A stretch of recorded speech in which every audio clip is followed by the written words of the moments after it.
السلام علیکم ورحمۃ اللہ وبرکاتہ۔ میں ہوں آپ سب کی قاریہ سمیہ۔ امید کرتی ہوں آپ سب لوگ خیریت سے ہوں گے۔ آئیے ہم اپنے سبق کا آغاز کرتے ہیں۔ اپنا سبق کھول لیجیے۔ آج میں آپ کو سب سے پہلے مکی اور مدنی آیات کا مفہوم سمجھاؤں گی کہ صورتوں کے شروع میں لکھا ہوتا ہے کہ یہ صورت مکہ میں نازل ہوئی، یہ صورت مدینہ میں نازل ہوئی، تو اس کا میں آپ کو تھوڑا سا مفہوم سمجھا دیتی ہوں کہ مکی اور مدنی آیات۔ آپ نے قرآن کریم کی صورتوں کے عنوان میں دیکھا ہوگا کہ کسی صورت کے ساتھ مکی اور کسی کے ساتھ مدنی لکھا ہوتا ہے۔ اس کا صحیح مفہوم سمجھ لینا ضروری ہے۔ مفسرین کی اصطلاح میں مکی آیات کا مطلب وہ آیات ہیں جو آپ کے بغرض ہجرت میں مدینہ میں طیبہ پہنچنے سے پہلے نازل ہوئی، اور مدنی آیت کا مفہوم یہ ہے کہ وہ آپ کے مدینہ پہنچنے کے بعد نازل ہوئی۔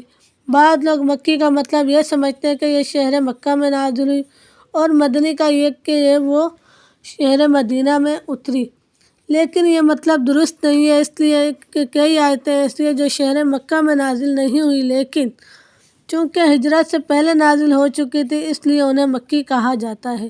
چنانچہ جو آیات مینا، عرفات یا سفر معراج کے دوران نازل ہوئی وہ بھی مکی کہلاتی ہیں، یہاں تک کہ جو آیتیں سفر ہجرت کے دوران مدینہ کے راستے میں نازل ہوئیں ان کو بھی مکی کہا جاتا ہے۔ اس طرح بہت سی آیات جو ایسی ہیں جو شہر مدینہ میں نازل ہوئی مگر وہ مدنی ہیں۔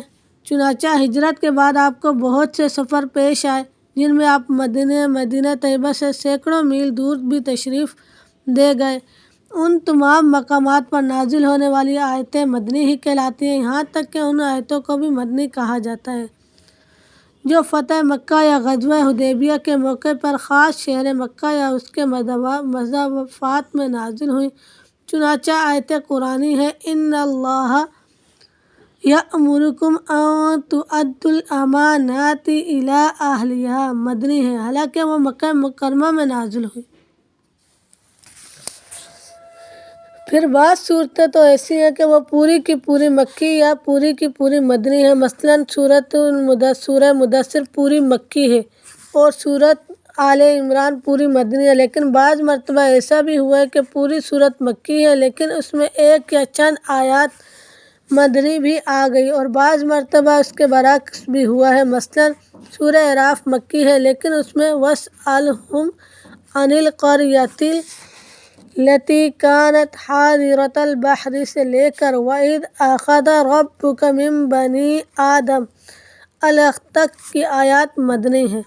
اسی طرح سورہ حج مدنی ہے لیکن اس میں 4 آیتیں یعنی وَمَا أَرْسَلْنَا مِن قَبْلِكَ مِن رَّسُولٍ وَلَا نَبِيٍّ إِلَّا إِذَا تَمَنَّىٰ سے لے کر عذاب یوم عقیم تک مکی ہے۔ اس سے یہ بھی واضح ہو جاتا ہے کہ کسی صورت کا مکی یا مدنی ہونا عموماً اس کی اکثر آیتوں کے اعتبار سے ہوتا ہے، اور اکثر ایسا ہوتا تھا کہ جس صورت کی ابتدا آیات ہجرت سے پہلے نازل ہوگی اسے مکی قرار دے دیا گیا، اگرچہ بعد میں اس کی بعد آیات ہجرت کے بعد نازل ہوئی۔ تو آج میں نے آپ کو سورۃ المکی اور مدنی کا تھوڑا سا مفہوم سمجھایا۔ اب اس کے بعد سورۃ الفاتحہ کو تھوڑا اور واضح کر کے سمجھاتی ہوں، کیونکہ پچھلے سبق میں ہم نے سورۃ الفاتحہ پڑھی اور اس کی تشریح سمجھی، ترجمہ سمجھا۔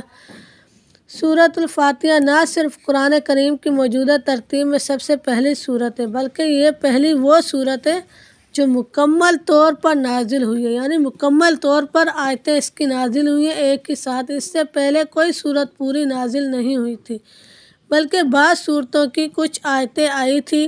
اس سورت کو قرآن کریم کے شروع میں رکھنے کا منشا بظاہر یہ ہے کہ جو شخص قرآن کریم سے ہدایت حاصل کرنا چاہتا ہو اسے سب سے پہلے اپنے خالق و مالک کی صفات کا اعتراف کرتے ہوئے اس کا شکر ادا کرنا چاہیے، اور ایک حق کے طلبگار کی طرح اس سے ہدایت مانگنی چاہیے۔ چنانچہ اس میں بندوں کو وہ دعا سکھائی گئی ہے جو ایک طالب حق کو اللہ سے مانگنی چاہیے، یعنی سیدھے راستے کی دعا۔ اس طرح اس صورت میں صراط مستقیم یا سیدھے راستے کی جو دعا مانگی گئی ہے پورا قرآن اس کی تشریح ہے کہ وہ سیدھا راستہ کیا ہے۔ اب ہم سورۃ البقرہ کی یہ چند آیات اور اس کی تفسیر سمجھیں گے۔ پہلے سورۃ البقرہ کا تھوڑا تعارف سمجھتے ہیں کہ یہ قرآن کریم کی سورۃ البقرہ یہ قرآن کریم کی سب سے لمبی سورت ہے۔ اس کی آیات 76 سے 73 میں اس گائے کا واقعہ مذکور ہے جسے ذبح کرنے کا حکم بنی اسرائیل کو دیا گیا۔ اس لیے اس سورت کا نام سورہ بقرہ ہے، کیونکہ بقرہ عربی میں گائے کو کہتے ہیں۔ سورت کا آغاز اسلام کے بنیادی عقائد یعنی توحید، رسالت اور آخرت کے بیان سے ہوا ہے۔ اسی زمن میں انسانوں کی 3 قسمیں ہیں، یعنی مومن، کافر اور منافق بیان کی گئی ہے۔ پھر حضرت آدم علیہ السلام کی تخلیق کا واقعہ بیان فرمایا گیا ہے تاکہ انسان کو اپنی پیدائش کا مقصد معلوم ہو۔ اس کے بعد آیات کے ایک طویل سلسلے میں بنیادی طور پر خطاب یہودیوں سے ہے جو بڑی تعداد میں مدینہ منورہ کے آس پاس آباد تھے۔ ان پر اللہ تعالیٰ نے جو نعمتیں نازل فرمائی اور جس طرح انہوں نے ناشکری اور نافرمانی سے کام لیا، اس کا مفصل بیان ہے۔ اس صورت میں پہلے پارے کے تقریباً آخر میں حضرت ابراہیم علیہ السلام کا تذکرہ ہے، اس لیے کہ انہیں نہ صرف یہودی اور عیسائی بلکہ عرب کے بت پرست بھی اپنا پیشوا مانتے تھے۔ ان سب کو یاد دلایا گیا کہ وہ خالص توحید کے قائل تھے اور انہوں نے کبھی کسی قسم کے شرک کو گوارا نہیں کیا۔ اسی زمن میں بیت اللہ کی تعمیر اور اسے قبلہ بنانے کا موضوع زیر بحث آیا۔ دوسرے پارے کے شروع میں اس کے مفصل احکام بیان کرنے کے بعد اس صورت میں مسلمانوں کی انفرادی اور اجتماعی زندگی سے متعلق بہت سے احکام بیان فرمائے گئے ہیں، جن میں عبادات سے لے کر معاشرت، خاندانی امور اور حکمرانی سے متعلق بہت سے مسائل داخل ہیں۔ آئیے اب ہم سورۃ البقرہ کی اعوذ باللہ من الشیطان الرجیم سورۃ البقرۃ مدنیہ بسم اللہ الرحمن الرحیم الف لام میم حروف مقطعات ذالک الکتاب لا ریب فیہ ھدی للمتقین۔ آیات یہ سورۃ البقرہ مدنی ہے اور اس میں آیات 686 آیتیں ہیں اور 40 رکوع ہیں۔ شروع اللہ کے نام سے، بسم اللہ کا ترجمہ شروع اللہ کے نام سے جو بڑا مہربان اور نہایت رحم کرنے والا ہے۔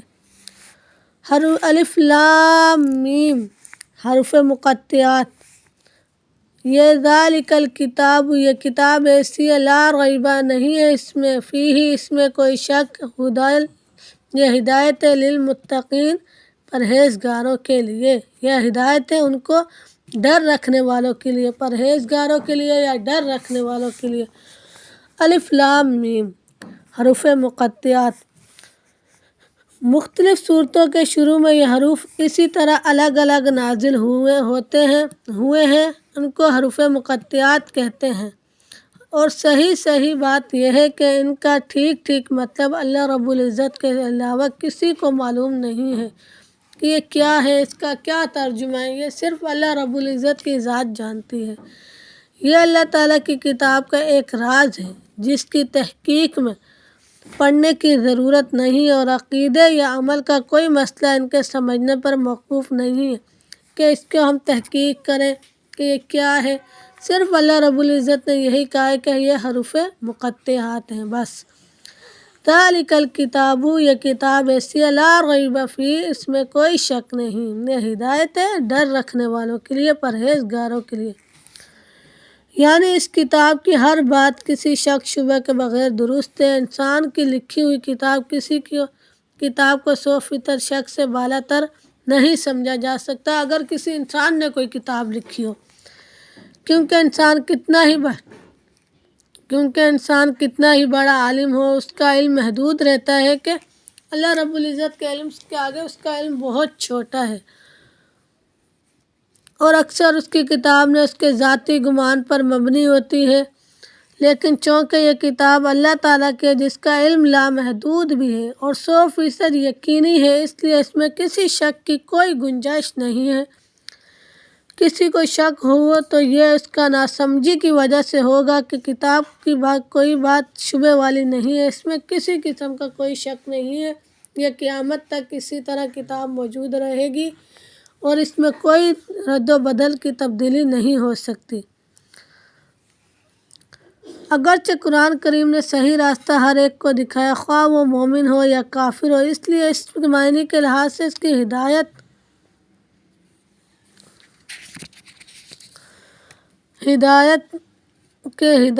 کے احکام اور تعلیمات کی ہدایت سب کے لیے ہے، لیکن نتیجے کے اعتبار سے دیکھا جائے تو اس ہدایت کا فائدہ انہی کو پہنچتا ہے جو اس کی بات مان کر اس کے تمام احکامات اور تعلیمات پر عمل کرے۔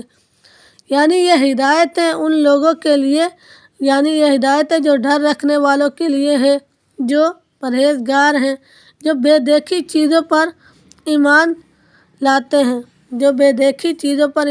ہیں، یعنی کہ اللہ رب العزت کے کرشمات کتنے لازوال ہیں کہ ان کو بغیر دیکھے ہم اللہ رب العزت پر ایمان رکھتے ہیں کہ یہ ہر چیز اللہ تعالیٰ نے بنائی ہے، اللہ تعالیٰ نے اس پر، اللہ تعالیٰ کے سوا کوئی بنا نہیں سکتا۔ جو بھی بات ہوتی ہے ہم یہی کہتے ہیں کہ اللہ تعالیٰ کی طرف سے کوئی اس میں بہتری ہوگی۔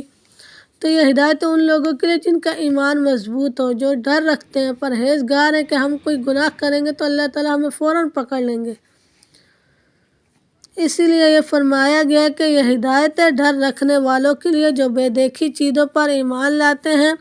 الخ ڈرنے کا مطلب یہ ہے کہ یہ انسان یہ بات ہمیشہ پیش نظر رکھے کہ اسے ایک دن اللہ کے حضور اپنے تمام اعمال کا جواب دینا ہے، یعنی اس بات کا ڈر ہے کہ قیامت کے دن ہم کیا جواب دیں گے، کس طرح ہم پیش ہوں گے اللہ کی ذات میں، اللہ کی بارگاہ میں۔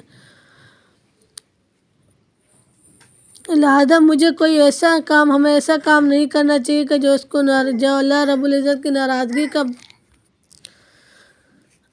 کہ اسے ایک دن اللہ کے حضور اپنے تمام اعمال کو پیش کرنا ہے، جواب دینا ہے، کہ ہمیں ایسا کوئی کام نہیں کرنا چاہیے۔ بے دیکھی چیزوں کے لیے قرآن کریم نے غیب کا لفظ استعمال کیا ہے، یعنی جو بغیر دیکھی چیزیں، یعنی کرشمات ہیں، معجزات ہیں، کئی چیزیں جو اسے غیب کا علم دیا گیا کہ یہ تو غیب کا علم ہے، یہ اللہ رب العزت کو پتہ ہے کہ یہ غیب کا علم ہے۔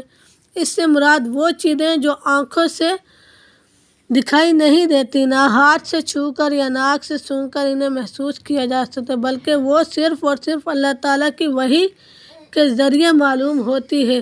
یعنی یا تو قرآن کریم میں ان کا ذکر ہے کہ حضرت صلی اللہ علیہ وسلم نے وحی کے ذریعے وہ باتیں معلوم کر کے ہمیں بتائی ہیں، مثلاً اللہ تعالیٰ کی صفات، جنت، دوزخ کے حالات، فرشتے وغیرہ۔ یہاں اللہ کے نیک بندوں کی یہ تعریف کی رہی ہے کہ یہ لوگ صرف اللہ تعالیٰ اور اس کے رسول صلی اللہ علیہ وسلم کے ارشادات پر یقین رکھ کر ان کی چیزوں کو دل سے مانتے ہیں، انہوں نے آنکھوں سے نہیں دیکھی۔ یہ دنیا چونکہ امتحان کی جگہ ہے، اس لیے اگر یہ چیزیں آنکھوں سے نظر آ جاتی اور پھر کوئی شخص ان پر ایمان لاتا تو کوئی امتحان نہ ہوتا۔ اللہ تعالیٰ نے ان چیزوں کو انسان کی نگاہ سے پوشیدہ رکھا ہے، لیکن ان کے باوجود کہ بے شمار دلائل مہیا فرما دیے کہ جب کوئی شخص درا انصاف سے غور کرے گا تو ان باتوں پر ایمان لے آئے گا اور امتحان میں کامیاب ہو جائے گا۔ قرآن کریم نے بھی وہ دلائل بیان فرمائے جو انشاءاللہ آگے آتے رہیں گے۔ ضرورت صرف اس بات کی ہے کہ قرآن کریم کو حق طلبی کے جذبے سے غیر جانبدار ہو کر پڑھا جائے اور یہ خیال دل میں رکھا جائے کہ یہ معاملہ ایسا نہیں ہے، اس میں لاپرواہی برتی جائے، یہ انسان کی ہمیشہ کی زندگی کی بہتری اور تباہی کا معاملہ ہے۔ لہذا یہ ڈر دل میں ہونا چاہیے کہ کہیں میری نفسیاتی خواہشات قرآن کریم کے دلائل ٹھیک سمجھنے میں رکاوٹ نہ بن جائے۔ اس لیے مجھے اس کی دی ہوئی ہدایت کو تلاش حق کے جذبے سے پڑھنا چاہیے اور پہلے دل میں وہ جمے ہوئے خیالات سے ذہن کو خالی کر کے پڑھنا چاہیے تاکہ مجھے واقعی ہدایت نصیب ہو۔ یہ ہدایت ہے ڈر رکھنے والوں کے لیے کا مطلب یہ بھی ہے کہ جو لوگ قرآن کریم کی ہدایت سے فائدہ اٹھاتے ہیں، یا ان کی اہم صفات بیان فرمائی گئی ہے کہ ان میں سب سے پہلی صفت تو یہ کہ غیب یا اندیکھی چیزوں پر ایمان لاتے ہیں، جس کی تفصیل پیچھے گزری ہے۔ اس میں تمام ایمانات داخل ہو گئے، جس کا خلاصہ یہ کہ جو کچھ اللہ تعالیٰ نے قرآن کریم میں بیان فرمایا یا جو کچھ حضور نبی کریم صلی اللہ علیہ وسلم نے ارشاد فرمایا اس پر سب ایمان لاتے ہیں۔ دوسری چیز نماز قائم کرنا بیان کی گئی ہے، جو بدنی عبادتوں میں سب سے اہم حصہ ہے۔ تو آج الذین وہ لوگ جو ایمان لائے غیب پر، ویقیمون الصلاۃ اور قائم کرتے ہیں نماز، اور مما رزقناہم ینفقون اور اس میں سے رزقناہم جو ہم نے انہیں رزق دیا وہ خرچ کرتے ہیں۔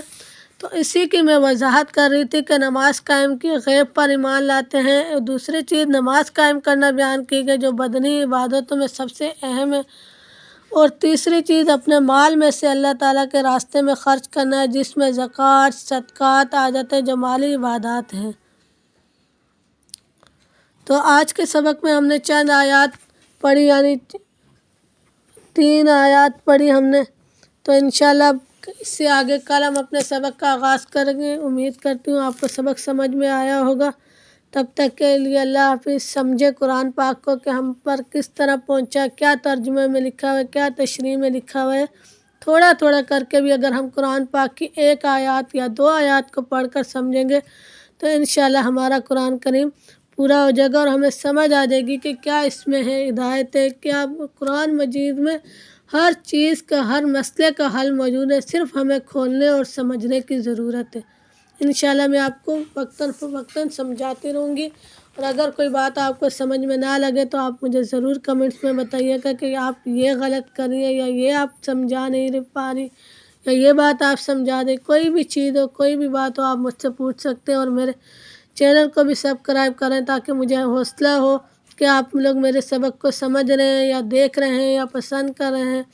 تو یہ آپ لوگوں کی طرف سے ایک محبت ہوگی، حوصلہ افزائی ہوگی، تاکہ میں اپنے یہ جو میں نے کام شروع کیا ہے دین کو پھیلانا، یا اللہ رب العزت کی قرآن کریم کو لوگوں تک پہنچانا، کھول کھول کر واضح کرنا، تاکہ اس میں مجھے کچھ حوصلہ افزائی ہو۔ انشاءاللہ کل ہم پھر اپنے سبق کا آغاز کریں گے، تب تک کے لیے اللہ حافظ۔